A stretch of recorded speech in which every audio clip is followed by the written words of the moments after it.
Bien, vamos a pasar a resolver el examen de física de gravitación. Primer ejercicio de 4 puntos decía que tenemos un satélite de masa 1,05 por 10 a la 20. ¿Vale? Ese satélite describe una órbita circular alrededor de un planeta gigante cuya masa también nos la dan, y el periodo orbital del satélite es de 32 horas 53 minutos. Bueno, voy a ir poniendo datos. La masa del satélite es de 1,05 por 10 a la 20 kilogramos. Nos dicen que la masa del planeta es de 5,69 por 10 a la 26 kilogramos. Y nos dicen que el periodo orbital es de 32 horas y 53 minutos, que lo podemos pasar a segundos. Son 118.380 segundos. Nos da la constante de gravitación también en el problema, siempre nos la dan. 6,67 por 10 a la menos 11 newton kilogramo cuadrado metro cuadrado. Y nos dicen si la velocidad de escape desde la superficie del satélite es de 239 metros segundo, es decir, velocidad de escape desde aquí, desde el satélite, 239 metros por segundo, dice que calculemos su radio. Si estamos hablando del satélite, si nos piden calcular su radio, kilómetros, que son lo de menos, su radio, es el radio del satélite, es decir, nos están pidiendo calcular este radio del satélite. Si nos damos cuenta, para nada, en ningún momento, para el apartado A necesitamos saber nada sobre el planeta. Es decir, nos tenemos que centrar únicamente en el satélite. Si recordamos, la velocidad de escape es igual a la raíz cuadrada de 2 por la constante de gravitación por la masa. En este caso, como es del satélite y lo que queremos escapar es de la atracción gravitatoria del satélite, es decir, del campo gravitatorio del satélite, obviamente es la masa del satélite la que tenemos que utilizar, dividido del radio del satélite. ¿Vale? Radio del satélite. Eso es lo que queremos calcular. Esto es lo que queremos calcular. Lo otro, la masa del satélite la tenemos y la velocidad de escape la tenemos, es decir, lo tenemos todo. Es un apartado directo. Si no nos acordáramos de la ecuación, la podemos deducir. ¿A partir de dónde? A partir de decir, para que cualquier objeto escape al campo gravitatorio, tenemos que decir que desde el punto de vista de la energía mecánica debe ser mayor o igual a cero. Y eso es igual a la energía cinética más la energía potencial. Si nosotros ahora ponemos los valores de energía cinética y potencial, energía cinética 1/2 de la masa por la velocidad al cuadrado, esa es la velocidad de escape, porque ya lo estamos igualando a cero, menos g por la masa partido de r, en este caso, como es desde la superficie, pues el radio del planeta, del satélite donde queramos escapar, es igual a cero. Fijaos, esta masa, cuando la representamos así, lo que me está dando es la masa del objeto que queremos que escape. En este caso me da igual que sea pues una nave espacial o un cohete o lo que sea. Entonces, esa masa se puede ir porque está en todos los términos y este es cero, ¿vale? Y esta masa que me queda es la masa desde donde se quiere escapar. Es decir, si es un planeta, es el satélite, es decir, la masa del quien está creando, del cuerpo que está creando el campo gravitatorio del que queremos escapar, que para nuestro caso es la masa del satélite. Y este R es desde donde estamos para escapar. Es decir, si estamos en la superficie del satélite, pues ese R hasta el centro, ¿vale?, corresponderá con el radio del satélite. Entonces, si nosotros reordenamos esto y despejamos la velocidad de escape, donde pone masa ponemos masa del satélite, donde pone R pone el radio del satélite, nos queda que la velocidad de escape pasa esto al otro lado, este 2 multiplicando y este cuadrado pasa haciendo raíz, nos queda que es la raíz de 2 por g por la masa del satélite dividido de r, el radio del satélite.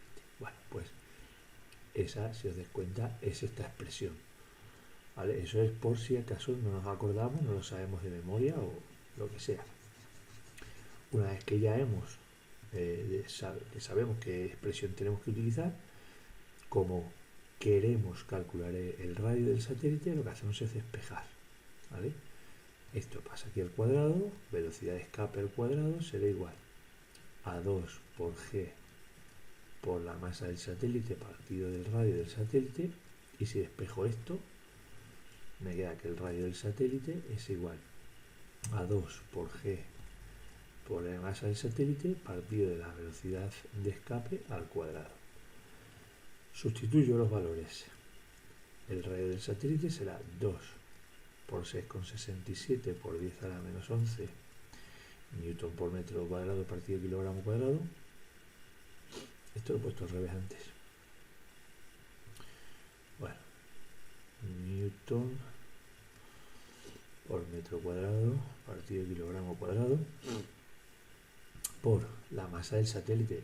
Aquí el planeta no tiene nada que ver, absolutamente nada que ver, como si no existiera para nosotros, para este apartado. 1,05 por 10 a la 20 dividido de la velocidad de escape, 239 metros por segundo al cuadrado. Haciendo todo eso, nos sale que el radio del satélite es de 245.216 metros. Como nos lo piden en kilómetros, fijaos, hemos hecho todo en unidad del sistema internacional y ahora lo pasamos a kilómetros. Bueno, pues tan sencillo. 245,2 kilómetros es el radio de este satélite. ¿Vale? Es el radio de ese satélite. Ese sería el apartado A, que es un punto y medio. Ecuación, sustituir y despejar. El apartado B nos dice calcular hasta qué altura sobre la superficie del satélite nuevamente subirá un objeto lanzado verticalmente a 50 metros por segundo. Nuevamente, la masa del planeta nos da lo mismo, no nos está hablando de eso. Lo que nos dice es que ahora tenemos un objeto aquí, en la superficie del planeta, que voy a llamar posición 1, y lo voy a lanzar hacia arriba con una velocidad que voy a llamar velocidad 1, porque estoy en el punto 1, con una velocidad de 50 metros por segundo. Que ahora este objeto empezará a subir, subirá hasta cierta altura, vamos a suponer, por ejemplo, hasta aquí, que voy a llamar punto 2, y una vez que llegue aquí, empezará otra vez a caer. Porque fijaos, si lo lanzo con 50 metros por segundo, esta velocidad es menor que la velocidad de escape, por lo tanto, no va a escapar de ese campo gravitatorio y va a volver a caer. ¿Hasta qué altura subirá? Pues no lo sabemos. Vamos a llamar a esa altura desde la superficie de la Tierra, del satélite, perdón, la vamos a llamar H. ¿Vale? Y voy a llamar para mis cálculos ahora a la distancia desde el punto 2 hasta el centro del satélite, le voy a llamar R, ¿vale? R minúscula, que no tiene nada que ver con este R, bueno, tiene algo que ver, y es que la suma de esto más esto, es decir, del radio del satélite más lo que sube, es lo que estoy llamando R minúscula, para los cálculos ahora. Bueno, como decíamos en el examen, no hay ningún tipo de fricción ni rozamiento con ninguna atmósfera aquí. Por tanto, ¿qué podemos decir? Aquí hay que utilizar el concepto de la conservación de la energía mecánica. ¿Y qué nos dice? Pues que en ausencia de cualquier fuerza externa, de trabajo no conservativo, la energía mecánica que va a haber o que va a tener ese objeto cuando lo lanzamos con esa velocidad en el punto 1, se tiene que conservar y tiene que ser la misma que la energía mecánica en el punto 2. ¿De acuerdo? Entonces, utilizando ese concepto, yo pongo que la energía mecánica en el punto 1 se va a conservar y va a ser igual a la energía mecánica en el punto 2. O lo que es lo mismo, la energía cinética en el punto 1 más la energía potencial en el punto 1 va a ser igual a la energía potencial en el punto 2 más la energía cinética en el punto 2. Una cosa está clara, es que aquí arriba, cuando justo llega a la altura máxima, antes de empezar a volver a caer, hay un instante en el que la velocidad es igual a 0. ¿Verdad? Va subiendo, pero va frenando, llega hasta el punto de altura máxima y ahí empieza a caer. Justo en ese momento la velocidad es 0, porque se queda parado antes de empezar a caer, claro. Por lo tanto, en ese punto, en 2, no hay energía cinética y podemos decir que la energía cinética es 0. Bueno, pues vamos a ir ya poniendo las expresiones de la cinética y la potencial. Energía cinética en el punto 1 será un medio de la masa. ¿Qué masa? La masa del objeto que sea, lo que queramos lanzar desde aquí, el cohete, la nave, la piedra, no sé lo que dice, un objeto, el que sea, ¿vale? Porque nos va a dar igual, nos va a dar igual. La masa por la velocidad que le imprimimos, velocidad 1 al cuadrado, más la energía potencial 1, es decir, menos g por la masa del satélite, por la masa del objeto que lanzamos, dividido de R. ¿Cuánto vale R aquí? Cuando estamos en el punto 1, pues en el punto 1 R vale el radio del satélite, porque es la distancia desde donde estamos al centro del satélite. Es decir, R del satélite, que lo hemos calculado aquí, va a ser igual a la energía potencial 2, es decir, menos G por la masa del satélite, por la masa del objeto que lanzamos, dividido de R. ¿Y qué R hay que poner en el punto 2? En el punto 2 que estamos aquí, el R que vamos a utilizar es H más el radio del satélite. ¿Vale? H más el radio del satélite. ¿Podríamos poner H más RS? Sí, pero para no complicarnos en las cuentas, vamos a poner R y luego ya cuando lo tengamos, pues ya hacemos la resta, ya está. Y pongo R. Si nos damos cuenta ahora aquí en esta ecuación, obviamente, y por eso no nos importaba la masa del objeto, porque ahora la masa del objeto con la masa del objeto con la masa del objeto se me va a ir. Todos los casos, como está en todos los términos, la masa del objeto se me va a ir. Y todo lo que me queda es conocido excepto R. Bueno, pues voy sustituyendo. Si quiero ya puedo sustituir un medio. Velocidad 1 es la que tengo, la inicial, 50 metros por segundo al cuadrado, menos G, 6,67 por 10 a la menos 11, por la masa del satélite, 1,05 por 10 a la 20, dividido el radio del satélite, lo calculamos antes, 245.216, y eso será igual a menos 6,67 por 10 a la menos 11, por la masa del satélite otra vez, 1,05 por 10 a la 20, dividido de R. Este R no lo conocemos. Ecuación de primer grado con una incógnita, es decir, sencillo de resolver. Bueno, podemos ir haciendo todas estas cuentas, podemos ir resolviendo, al final despejamos R con mucho cuidadito, de no equivocarnos en ningún signo, nos sale que R sale 256.312 metros. Esta no es la solución que me piden. ¿Por qué? Porque este R, que hemos calculado así de esta manera para que sea más sencillo, es todo esto. Como lo que me piden es H, la altura a la que sube desde la superficie, esa H será todo R menos el radio del satélite, es decir,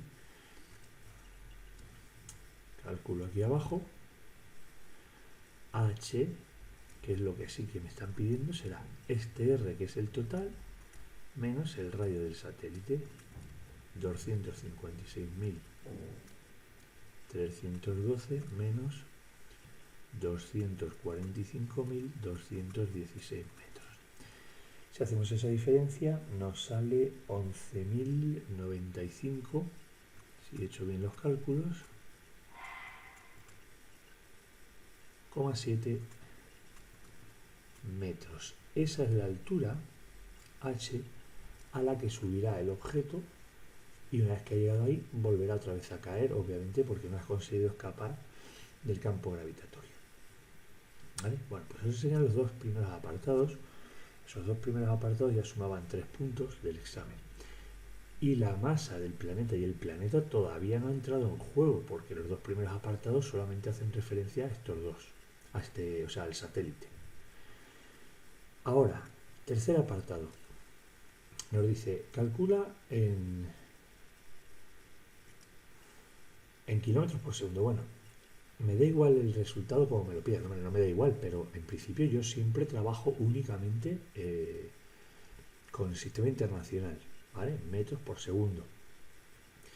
Y luego al final ya lo cambio, pero en principio yo trabajo con eso. Dice la velocidad del satélite en su órbita alrededor del planeta, ¿vale? Bueno, voy a borrar todo lo demás ya que ahora no me importa. Y ahora vamos a suponer, vamos a trabajar con las masas del planeta y del satélite como si fueran masas puntuales. Lo que me está pidiendo es qué velocidad lleva el satélite a la hora de girar. Voy a intentar aquí esto. El satélite, como buen satélite, está girando, supongo una órbita circular, está girando con una cierta velocidad orbital que llamamos velocidad orbital. Obviamente eso ya con estos datos, no, o sea, con esta velocidad capital no tiene nada que ver. Esto ya es otro apartado completamente independiente.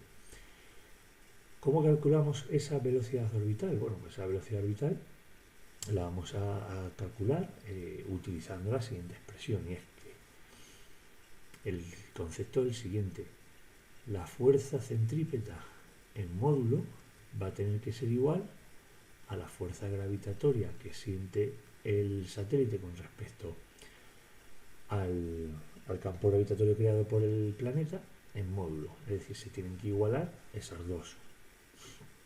Si yo igualo fuerza gravitatoria en módulo con la fuerza centrípeta en módulo, ¿vale? Me va a quedar que G por, ahora sí, esta fuerza gravitatoria creada por el planeta obviamente será G por la masa del planeta por la masa del satélite, dividido de ¿qué?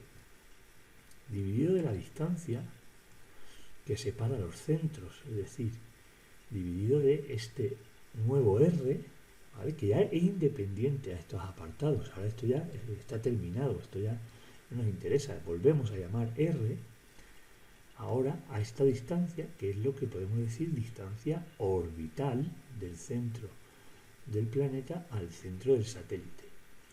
Ese R al cuadrado del módulo de la fuerza gravitatoria, y va a ser igual a la masa del satélite. ¿Por qué? Porque la masa del satélite es quien, por decirlo así, gira. Nosotros ahora suponemos que este planeta está fijo, lo suponemos fijo, ¿vale? El sistema de referencia ahora lo ponemos en el planeta, está fijo, y el satélite es el que gira, luego es el que siente de alguna forma esa fuerza centrípeta, luego la masa del satélite, por la velocidad orbital que lleva al cuadrado partido de R. Bueno, ¿qué ocurre aquí? Aquí ocurre que la velocidad orbital no la tenemos y ocurre que R tampoco lo tenemos, ¿vale? Tenemos dos incógnitas. Lo que pasa es que sí que tenemos una cosa, y es el periodo, ¿vale?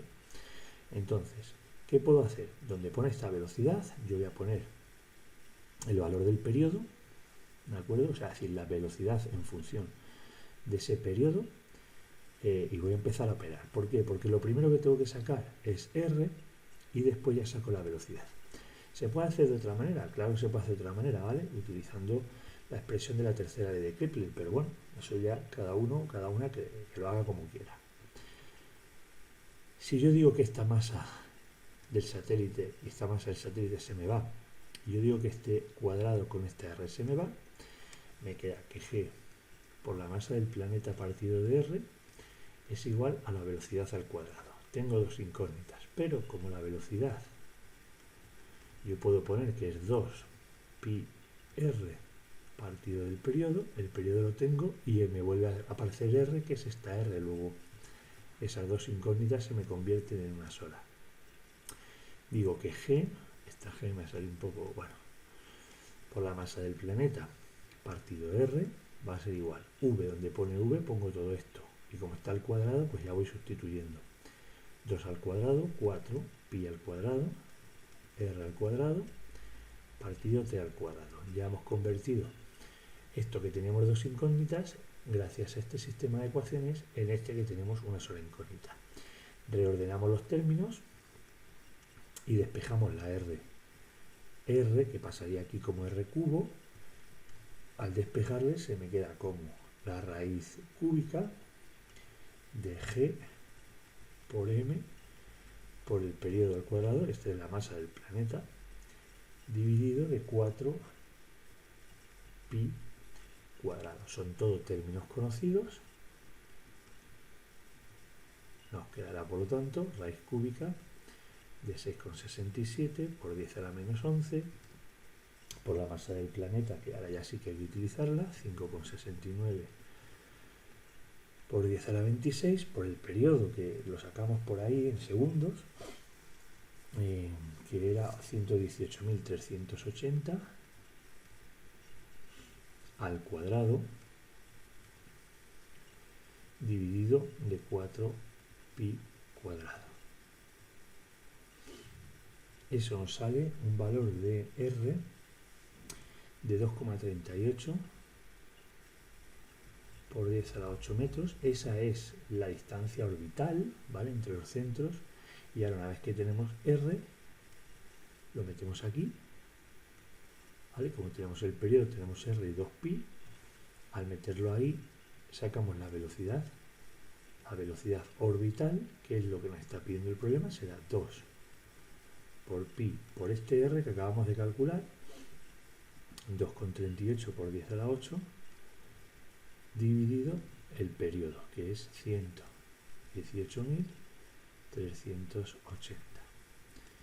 Hacemos eso y nos sale que la velocidad orbital es de 12.629,3 metros segundo. Como me dicen que lo exprese en kilómetros segundo, fijaos, yo he hecho todo en sistema internacional. Y ahora ya, una vez que tengo el resultado, pues lo expreso en lo que me piden, me da igual. Esto, pasarlo a kilómetros segundo, bueno, pues esto vamos, es de tercero de la ESO. O segundo, 12,629 kilómetros por segundo. ¿Vale? Ahí tenéis el resultado. Bueno, de esa manera quedaría el ejercicio primero completo, ¿vale? Este sería el ejercicio primero completo, que tenía un valor de 4 puntos en el examen. Bueno, vamos a seguir.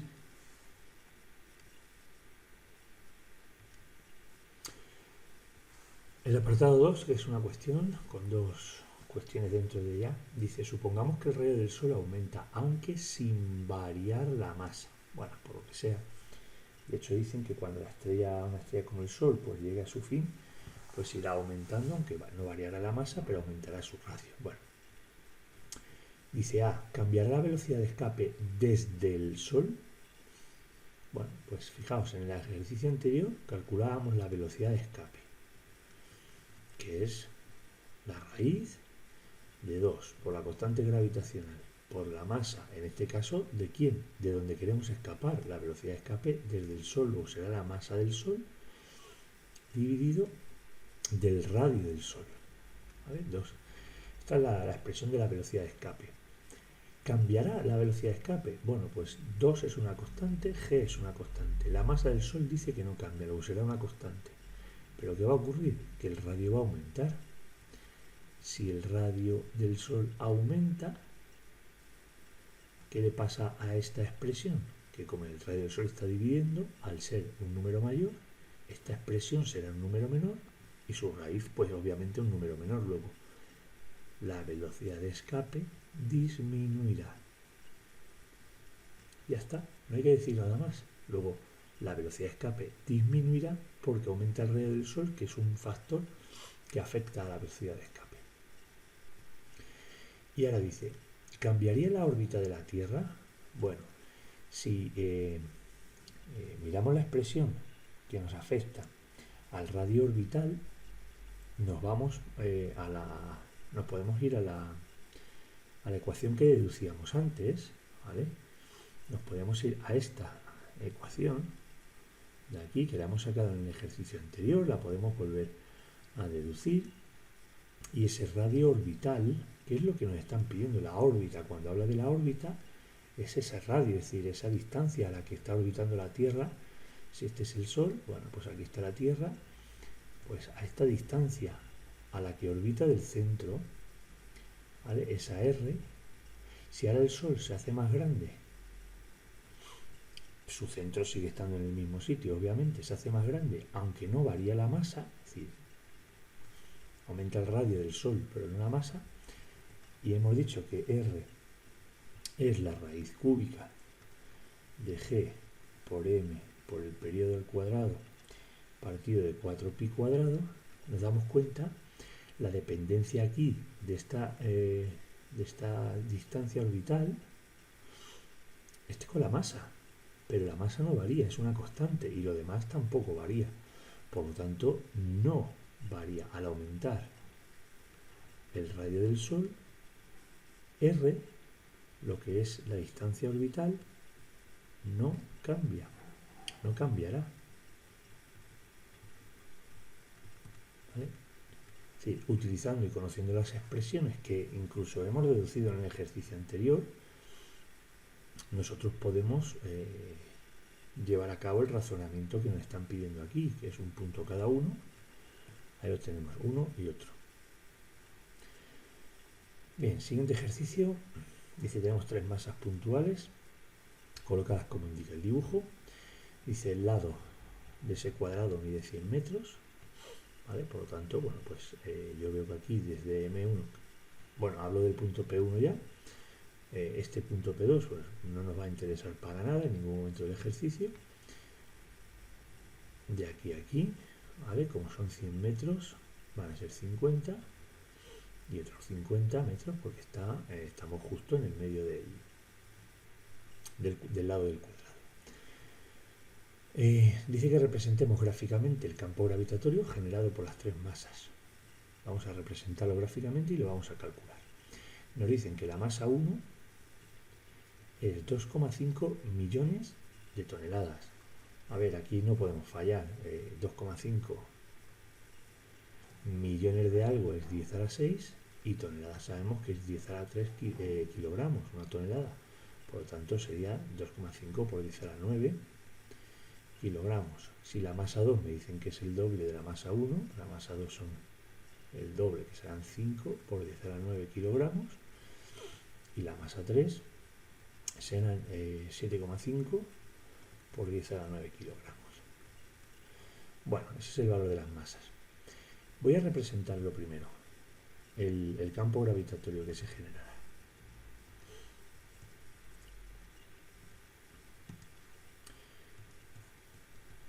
Vamos a ver, en el punto P1, primero, bueno, la masa 1. ¿Cuál es R1? Lo primero que tenemos que tener claro es de dónde hasta dónde va R1. R1 siempre comienza en la masa y termina en el punto que queremos calcular. Luego, eso será R1. R1. ¿Quién será R2? R2 comienza en la masa que genera el campo y termina en el punto donde queremos calcular la intensidad del campo creado. Bueno, pues desde la masa hasta el punto, eso será R2. ¿Y quién será R3? Bueno, pues R3 va desde la masa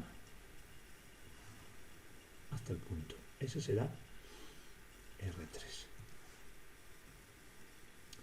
Bien, ese es R, pero nosotros cuando se genera el campo, por ejemplo, el campo creado por la masa 1 será menos G por la masa 1 partido del módulo del radio 1 al cuadrado, el módulo por el vector unitario de R1. El vector unitario, es decir, si este es el vector, pues el vector unitario será este vector dividido entre su módulo, pues a lo mejor es así, ¿no? Con el valor 1 de módulo. Eso es vector unitario. Pero, ¿por qué ponemos aquí este menos?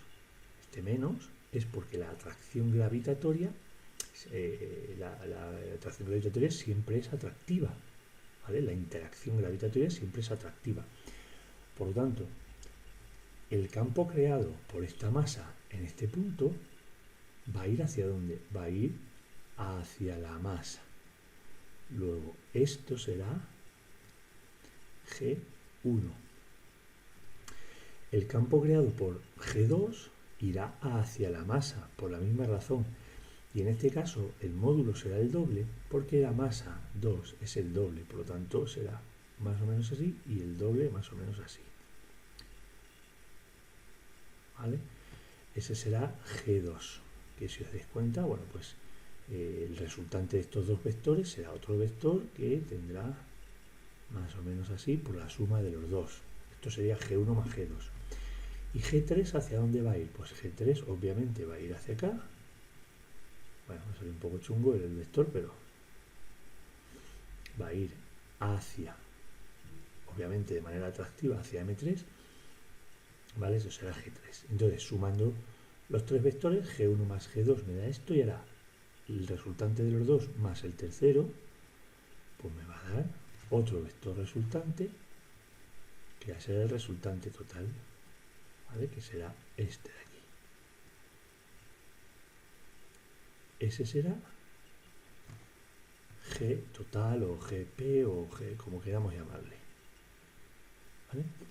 Esa será la suma de todos ellos, ¿vale? Eso sería de manera gráfica. Entonces vamos a hacerlo ahora de manera analítica, vamos a hacerlo calculando. Ya que tenemos el dibujo aquí, vamos a sacar aquí otro valor, y es, bien, como esto es 50, este lado de aquí mide 100, nosotros cuando vamos a necesitar para el campo 3, vamos a necesitar la intensidad del campo 3, vamos a necesitar R3, vamos a sacar R3. R3 lo podemos sacar como la hipotenusa de 50 y de 100. Luego R3 lo saco aquí, por ejemplo, va a ser la raíz de 50 al cuadrado más 100 al cuadrado. Esto lo sacamos por Pitágoras, ¿vale? Tan sencillo como eso. R3, si lo hacemos, sale exactamente 111,8 metros. Bueno,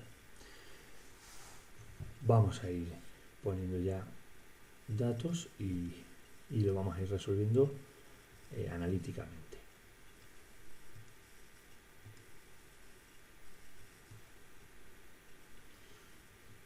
Bien.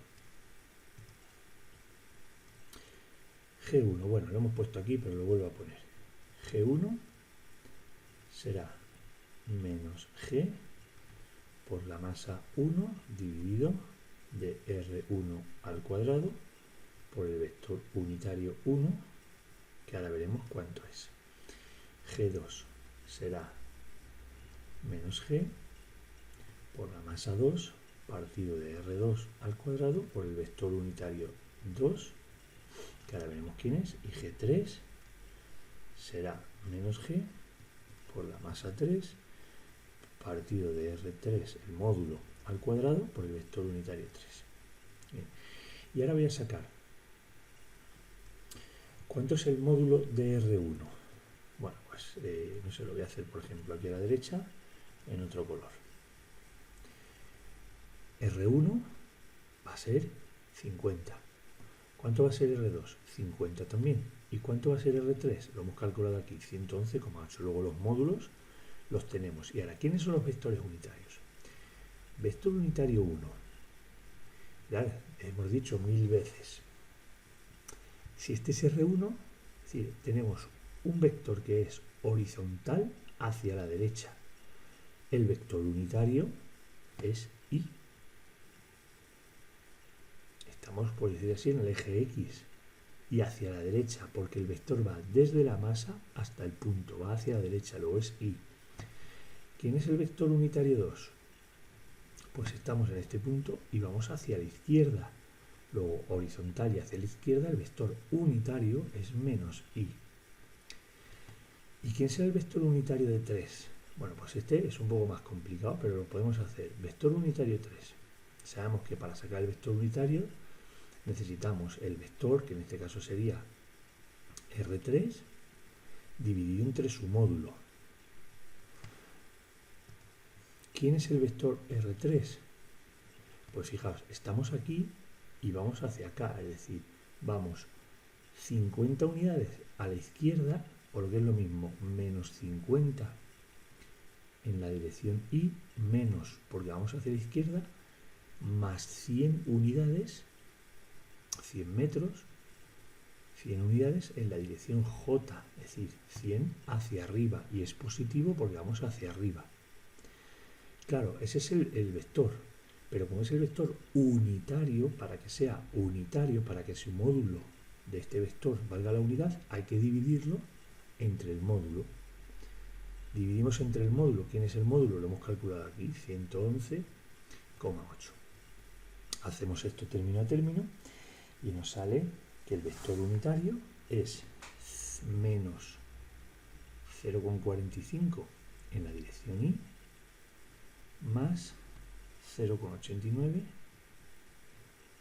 en la dirección j. Luego ya tenemos los tres vectores unitarios, 1, el 2 y el 3. Pues no nos queda más que sustituir y calcular. Esto será menos g por m1. ¿Cuánto hemos dicho que era m1? m1 es 2,5 por 10 a la 9. Dividido r1, 50 al cuadrado por el vector unitario 1, i. G2 menos g, luego lo sustituyo más tarde, por 5 por 10 a la 9, dividido de R2, 50, al cuadrado por el vector unitario U2 menos I. Cuidado con los signos, claro, muy importante. Y G3, que es el que se nos complica un poco, es menos G por, ¿cuánto vale la masa 3? 7,5 por 10 a la 9. Dividido de el vector R3, ¿cuánto vale R3? 111,8 al cuadrado por el vector unitario. ¿Cuánto es el vector unitario? Lo calculamos aquí. Este vector unitario, 0, menos 0,45i más 0,89j. ¿Vale? Y ahora, ¿cuánto es el g que estamos calculando? Pues la suma de los tres. G total será la suma de los tres, G1 más G2 más G3. Y aquí ya lo único que nos queda es ir operando, ¿vale? Con mucho cuidado de no confundirnos con signos ni demás. Si hacemos todo esto ya sustituyendo la G, nos queda menos 6,67 por 10 a la menos 5 en la dirección I. Más este menos, con este menos, más, que hago este término, 1,334 por 10 a la menos 4 I. Y ahora sigo. Este menos con este menos va a ser más. Lo voy a ir poniendo aquí debajo para que se vea todo. Bueno, pongo aquí más a la derecha a ver si me cabe. ¿Vale? Hago todo esto por el primer término, por el término de I. Y me quedará más 1,8 por 10 a la menos 5 en la dirección I. Y ahora este más por este menos me va a quedar menos. Y hago todo lo que es 3,56 por 10 a la menos 5 J. ¿Vale? Nos damos cuenta que tengo tres términos en I, este y este, que puedo sumar por un lado, y luego este de J, que está el solo en esa dirección, por lo tanto se va a quedar tal como está. Si sumo los tres que he subrayado en amarillo, me queda al final, que será 8,47 por 10 a la menos 5 en la dirección Y. Y este, como está solo, pues se queda como está, no se suma con nadie. 3,56 por 10 a la menos 5 en la dirección J. Ya hemos terminado. Y esto, pues, newton partido kilogramo o metros partido segundo al cuadrado, lo que más rabia nos dé. Ese sería el valor del campo creado en ese punto. Como nos piden también calcular el módulo, este sería el vector con sus componentes. Como nos piden calcular también el módulo, pues el módulo de un vector es la raíz de la suma de los cuadrados de sus componentes, es decir, 8,47 por 10 a la menos 5 al cuadrado, más, y la componente, aunque sea negativo, como luego va a estar al cuadrado, pues me va a quedar positivo siempre, o sea que me da igual poner el menos aquí, bueno, lo pongo 3,56 por 10 a la menos 5, pero vamos que como está al cuadrado se me va a ir. El módulo de ese vector resultante es 9,19 por 10 a la menos 5 igual newton partido kilogramo o metros partido segundo al cuadrado, ¿vale? Ese módulo que estamos hablando de este vector, que era el vector resultante de la atracción gravitatoria, de los campos gravitatorios creados por las tres masas, ¿vale? Se superponen los tres y se genera este. Bueno, pues ese sería el ejercicio que varía a 3 puntos, ¿vale? Este quedaría así de forma completa, más o menos. Bien, y el último, bueno, que era ya una cosa muy sencilla. En el laboratorio se ha medido 4 veces el tiempo que tarda una esferita que pende de un hilo de 40 centímetros. Bueno, pues tenemos aquí el típico péndulo y de que hay una esferita, es decir, que la longitud es de 40 centímetros, o que es lo mismo, 0,4 metros de longitud. Dice que da 10 oscilaciones y el tiempo que tarda en dar 10 oscilaciones, pues lo medimos 4 veces. La primera 12,7 segundos, la segunda 12,9, la tercera 12,6 y la cuarta 12,6 otra vez, ¿vale? Que nos dan aquí los valores. Bueno, ese es el tiempo de 10 oscilaciones, pero si yo veo la expresión que tengo que utilizar, me dice que el periodo es igual a 2pi por la raíz de la longitud del péndulo partido de la gravedad de donde estamos haciendo el experimento. La longitud la tenemos, la gravedad lo que queremos calcular, necesitamos el periodo. El periodo es el tiempo que tarda en dar una oscilación. Como yo lo que he medido es el tiempo de 10 oscilaciones, para saber el tiempo de una oscilación, el periodo, tengo que dividir esto entre 10. Lo divido entre 10. 1,27, 1,29, 1,26, 1,26. Puedo hallar G para estos 4 y hago la media, o hago la media de estos 4, que me sale 1,700, me sale la media exactamente, la media es 1,27. Y ahora con este valor lo pongo aquí y calculo G. Despejo G. Bueno, pues me quedará que T partido 2pi al cuadrado es igual a L partido G. Y ahora despejo la G. G me quedará como L por, esto pasa al otro lado, luego el 2pi arriba, el periodo abajo y todo ello al cuadrado. Y entonces ahora lo que G es igual a L, que tengo por aquí, 0,4 metros por 2pi partido del periodo medio, 1,27 al cuadrado. El valor de G me queda 9,80 metros partido de segundo al cuadrado.